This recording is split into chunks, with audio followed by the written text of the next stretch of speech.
Maele ke ana a re Khabane ha di roesane mokali. Ke maele a hlalosang sebopeho sa tlhodisano kapo ehlile bophelo ka kakaretso hore ha le batlang ntho e tshwanang le tlhodisano.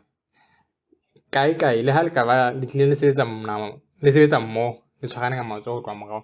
Ha le fihla mo le tlhodisanang, mong le mong wa itjheba hore seqakana se seng se tla iqhomela moo.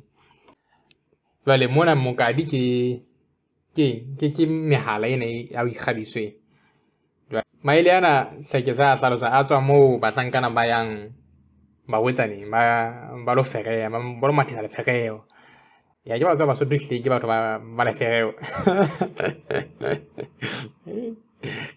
Fela ya tswa hona mono jwale ebe wa hlalosa hore atjhe ha ile ya lefereong ka nnete mohlankane mo le mong o itjhebile.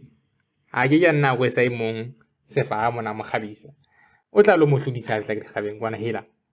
O tla sheba motho mo o ka itjheba wa iqama ka wa bona o hantle ho feta ba bang o tseba ho lo ba hlodisa kwa.